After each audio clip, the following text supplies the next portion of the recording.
السلام علیکم ورحمۃ اللہ وبرکاتہ۔ بسم اللہ الرحمن الرحیم والصلاة والسلام علی رسولہ الکریم وعلی آلہ واصحابہ اجمعین ومن تبعہم بإحسان الی یوم الدین، اما بعد۔ خواتین و حضرات، دورہ قرآن کی نشریات کے ساتھ خلیق الرحمن آپ سے مخاطب ہیں۔ آج کی اس نشست میں ہم سپارہ نمبر 18 کی منتخب ترین آیات پہ بات کر لیتے ہیں۔ 18ویں سپارے کی ابتدا ہوتی ہے اور ابتدا ہی سورہ مؤمنون سے ہوتی ہے، اور سورہ مؤمنون کی 1 سے لے کر 11 آیات تک اہل ایمان کی صفات بیان ہوئی ہیں۔ قد افلح المؤمنون، ایمان والے کامیاب ہو گئے۔ ان آیات کے پس منظر میں چلے گئے، یعنی یہ آیت بتاتی کیا ہے؟ کامیابی کا معیار ایمان ہے، دولت نہیں ہے، اقتدار نہیں ہے، اختیارات نہیں ہے، دنیا کی کوئی اور چیز کامیابی کی وجہ نہیں ہے، کامیابی کا معیار نہیں ہے۔ کچھ بھی نہ ہو بندے کے پاس، ایمان کی دولت ہے، سب کچھ ہے۔ سب کچھ ہو، ایمان کی دولت نہیں، کچھ بھی نہیں۔ یہ ہے قد افلح المؤمنون۔ یہ کامیابی کا معیار بتا رہی ہے آیت۔ اور پھر یہ کامیابی صرف آخرت میں نہیں، دنیا میں بھی وہی کامیاب ہے جن کے پاس ایمان ہے، بھلے کچھ بھی نہیں ہے۔ کچھ نہ ہونے کے باوجود ان کی زندگی میں سکون، چین، اطمینان، اور جن کے پاس سب کچھ ہے، ایمان نہیں، ان کے اندر اضطراب۔ اس پہ کئی دفعہ بات ہو چکی ہے۔ اور اسی پہ آیت دلیل بھی ہے، الا بذکر اللہ تطمئن القلوب۔ اطمینان تو اللہ تعالیٰ نے اپنی یاد میں رکھا ہوا ہے۔ اللہ نے اس جسم کی، اس روح کی، اس دل کی، دماغ کی، شعور کی ڈیزائننگ ایسی کی، جب تک اس پہ اللہ نہیں آتا بندے کو سکون نہیں ملتا۔ الذین هم فی صلاتہم خاشعون، اہل ایمان کی صفات بتائی جا رہی ہیں کہ وہ اپنی نمازوں کے اندر خشوع خضوع کا اظہار کرتے ہیں۔ والذین هم عن اللغو معرضون، بیکار کاموں سے اعراض کرتے ہیں۔ بیکار کام، مباح میں بھی بیکار بہت سے کام ہوتے ہیں، وہ شروع ہوتے ہیں اور یہ حرام تک چلے جاتے ہیں۔ بہت بڑی لمبی فہرست ہے، اور آج کل کی اس کی سب سے بڑی جو فہرست آتی ہے، فہرست میں جو سب سے بڑا نمبر آتا ہے، وہ آج کی اس منحوس گیم کرکٹ کا آتا ہے۔ آپ ویسے T20 کھیل لیتے ہیں آپس میں، گلی میں کیا کہتے ہیں، گراؤنڈ میں مناسب مقام پہ جا کے کھیلتے ہیں۔ گلیوں کی بات تو نہیں کرتا، یہ تو شیشے توڑتے ہیں، گھروں کو ایذا دیتے ہیں، یہ ناجائز ہے اس طرح کرنا۔ آپ کسی مخصوص کھیل کے مقام پہ جا کے کھیلتے ہیں، ورزش کے لیے کوئی نہیں۔ لیکن یہ جو جس طرح قومی سطح پر، علاقائی سطحوں پر بڑے بڑے کھیل ہوتے ہیں، اور یہ چیز کھیل کود میں مبتلا رہتے ہیں، بے حیائی پھیلتی ہے، اس سے جوا پھیلتا ہے، اس کی کوئی گنجائش نہیں شریعت کے اندر، کوئی گنجائش نہیں۔ یہ بات یاد رکھیے گا، یہ سب غلط اور ناجائز ہو رہا ہے، یہ جو کچھ ہو رہا ہے۔ والذین هم عن اللغو معرضون والذین هم للزکاة فاعلون، اہل ایمان زکوٰۃ ادا کرتے ہیں، اہل ایمان تزکیہ کرتے ہیں، اپنے جسم کا تذکرہ کرتے ہیں، اپنے مال کا تزکیہ کرتے ہیں زکوٰۃ دے کے، اپنے جسم کا تزکیہ کرتے ہیں، خود کو پاک کرنے کی کوشش کرتے ہیں، دوسروں کو بھی پاک رکھنے کی کوشش کرتے ہیں۔ اور والذین هم لفروجہم حافظون، اہل ایمان اپنی شرمگاہوں کی حفاظت کرتے ہیں، اور شرمگاہوں کی حفاظت لباس سے شروع ہوتی ہے۔ یہ نہیں کہ بعض ننگا ہونا شرمگاہ کی حفاظت نہیں ہے، چست لباس پہننا جس سے اس جسم کے ڈھانچے کا پتہ چلے، خد و خال کا پتہ چلے، جغرافیہ کا پتہ چلے، یہ بھی ناجائز ہے، حرام ہے، اس کی کوئی گنجائش نہیں۔ بلکہ میں تو کہتا ہوں ننگ دڑنگ ہونے سے، چست لباس پہننے میں زیادہ بے حیائی ہے۔ ننگ دڑنگ انسان کو شاید کوئی دیکھے، لیکن یہ جو چست لباس ہے، اس کی طرف اٹریکشن ہوتی ہے، کشش ہوتی ہے، اور شیطان اس طرف بندے کو متوجہ کرنے کی کوشش کرتا ہے۔ اور آج حالت یہ ہے کہ ہم اپنی بیٹیوں تک کو کنٹرول نہیں کر سکتے کہ وہ نامناسب لباس نہ پہنے۔ اس وقت جو عورتوں میں جو سب سے بڑا فتنہ آیا ہوا ہے، وہ بے پردگی کا فتنہ ہے، اور لباس کے اندر احتیاط نہ کرنے کا فتنہ ہے۔ البتہ اپنی شرمگاہوں کی حفاظت کرتے ہیں، البتہ ان کی بیویاں اور ان کی زر خرید کنیزیں ہیں، تو اس سلسلے میں کوئی ملاوت نہیں۔ اگر وہ اپنی خواہشات ان سے پورا کرنا چاہیں کریں، کوئی فرق نہیں۔ زر خرید کنیزوں کا ضابطہ آج بھی موجود ہے۔ جو مغرب سے مرغوب طبقہ ہے، وہ اسلام کے بارے میں صفائیاں پیش کرتا رہتا ہے، نہیں، اسلام نے غلامیت ختم کی۔ نہیں کی اسلام نے غلامیت ختم، اسلام نے غلامیت کو صحیح رخ دیا ہے، وگرنہ یہ غلاموں کے بارے میں فقہ میں اور قرآن و سنت میں ضابطے اور احکام موجود نہ ہوتے۔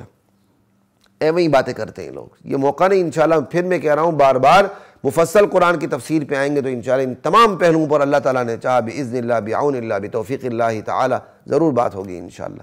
ضابطہ موجود ہے کنیزوں کا، چونکہ ہم اس وقت دنیا میں جہاد ہی نہیں کر رہے ہیں، جہاں جہاں جہاد ہو رہا ہے وہ اپنے بچاؤ کا دفاعی جہاد ہو رہا ہے، تو ہم مصلحتاً سیاستاً ان جو قیدی ہوتے ہیں ان کو غلام اور کنیزیں نہیں بناتے، وگرنہ ضابطہ آج بھی موجود ہے۔ انشاءاللہ جب اسلام کو غلبہ ہوگا تو ضابطہ موجود ہے، ضابطے کی امپلیمنٹیشن ہو جائے گی، پھر سے معاشرے کے اندر غلام بھی ہوں گے، کنیزیں بھی ہوں گی، خادمائیں بھی ہوں گی، سب کچھ ہوگا انشاءاللہ۔ الا علی ازواجہم او ما ملکت ایمانہم فانہم غیر ملومین فمن ابتغى وراء ذلک فاولئک هم العادون۔ جنسی خواہش پوری کرنے کا یہی طریقہ ہے، یا بیویاں یا زر خرید کنیزیں ہیں، اور اس میں بھی بڑی تفصیل ہے، انشاءاللہ اللہ تعالیٰ نے موقع دیا تو اس پہ جائیں گے، لیکن یہ تفصیل کا موقع نہیں۔ ان دو راستوں کے علاوہ کوئی اور تیسرا راستہ جو لوگ تلاشنے کی کوشش کریں گے اپنی جنسی خواہش کو پورا کرنے کے لیے، وہی حد سے بڑھنے والے لوگ ہوں گے، ظالم ہوں گے۔ اس آیت نے صاف بتا دیا جنسی خواہش پوری کرنے کا طریقہ دائمی نکاح ہے، نکاح ہے اور زر خرید کنیزیں ہیں، متع شتہ نہیں ہے۔ یہ متع حرام ہے اسی آیت کی روشنی میں، کوئی گنجائش نہیں اسلام میں اس متع شتہ کی۔ متع تو زنا ہے، اب باہمی رضامندی سے سارا کچھ ہو رہا ہوتا ہے، ہمارے نزدیک متع زنا ہے اس وقت۔ اللہ اکبر۔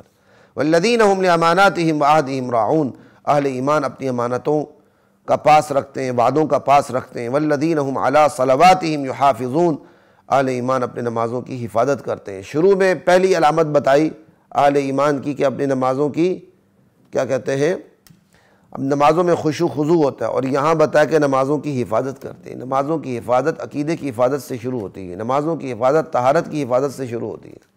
آج کل جس طرح ہم واش روم میں جا کے کچپ تچپ کرتے ہوئے اتنا پانی بہاتے ہیں، اس کی آواز باہر تک سنائی دیتی ہے، وہ تو اپنے جسم کو ناپاک کر کے اٹھتے ہیں۔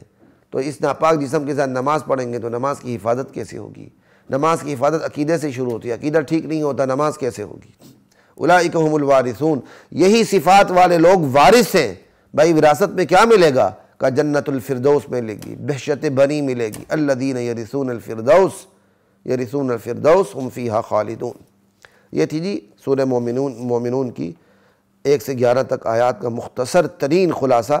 اب چلتے سورہ مومنون کی آیت نمبر 84 سے لے کر 99 تک۔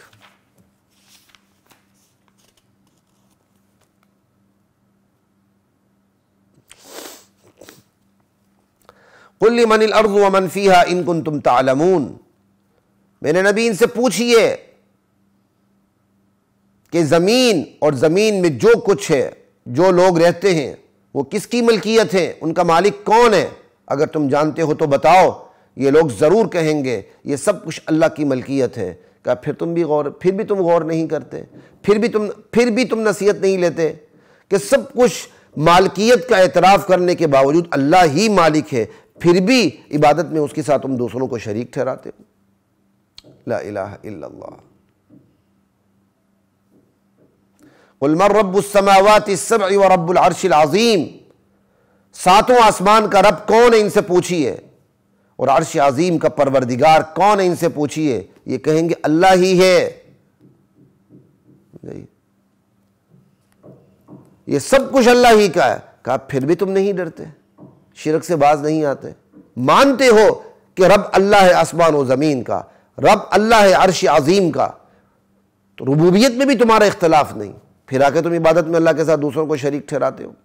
قل من بیدہ ملکوت کل شیء وہو یجیر ولا یجار علیہن ان کنتم تعلمون، میرے نبی ان سے پوچھئے کس کے ہاتھ میں ہے ہر چیز کی حکومت، کون ہے جو پناہ دیتا ہے، کون ہے جس کے مقابلے میں پناہ نہیں دی جا سکتی؟ یہ کہیں گے اللہ ہی ہے۔ پھر تم پر جادو کہاں سے کیا جاتا ہے بھائی؟ پھر بھی تم یہ مانتے ہو کہ بھائی ان پر حکومت اللہ کی ہے، اللہ ہی پناہ دے سکتا ہے، اللہ کے مقابلے میں کوئی پناہ نہیں دے سکتا، پھر بھی تم اللہ کے ساتھ شریک کرتے ہو۔ یہ آیات بتاتی ہیں مشرکین اللہ کی ربوبیت میں، جو ربوبیت کے ایک مخصوص معنی ہے، اس میں اللہ کی رزاقیت میں، اللہ کی مالکیت میں اختلاف نہیں رکھتے تھے، خالقیت میں اختلاف نہیں۔ وہ کہتے تھے مالک اللہ، خالق اللہ، رازق اللہ، پھر بھی وہ شریک ٹھہراتے تھے۔ وہ شریک اس لیے نہیں ٹھہراتے تھے کہ اللہ کے علاوہ کوئی اور خالق ہے۔ مشرکین شرک اس لیے نہیں کرتے تھے کہ اللہ کے علاوہ بھی کوئی اور مالک ہے، وہ اس لیے کہتے تھے کہ اللہ تعالیٰ نے اپنے اختیارات سونپ دیے ہیں۔ وہ دنیا کے بادشاہوں پر اللہ کو قیاس کرتے تھے کہ دنیا کا جو بادشاہ ہوتا ہے وہ کی پار اپنے پاس رکھتا ہے، طاقت کی کنجی اپنے پاس رکھتا ہے اور نچلی سطح پر اپنی اختیارات کو تقسیم کر دیتا ہے، وزیروں میں، اولاد میں، سب کچھ، چہیتوں میں، کچن کیبنٹ میں. تو وہ وہ اللہ کو دنیا کے بادشاہوں پر قیاس کرتے تھے. بالکل اسی طرح جس طرح دنیا کا بادشاہ اپنی اختیارات نچلی سطح پر ذرا تقسیم کر دیتا ہے، اصل پاور اپنے پاس رکھتا ہے، بالکل اسی طرح اللہ تعالیٰ نے اپنے اختیارات اپنے چہیتوں میں، اپنی اولاد میں، نعوذ باللہ اپنے نائبوں میں تقسیم کر دی ہیں. اوپر ان اختیارات کے اوپر اللہ ہے. یہی تو شرک ہے.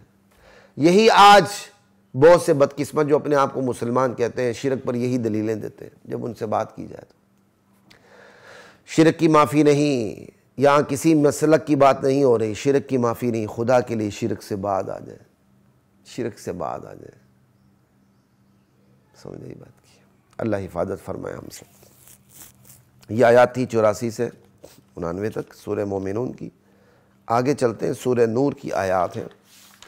سورہ نور کی آیات ہماری اماں عفیفہ طاہرہ صدیقہ ام المؤمنین عائشہ رضی اللہ تعالی عنہ، ان پر تہمت لگتی ہے.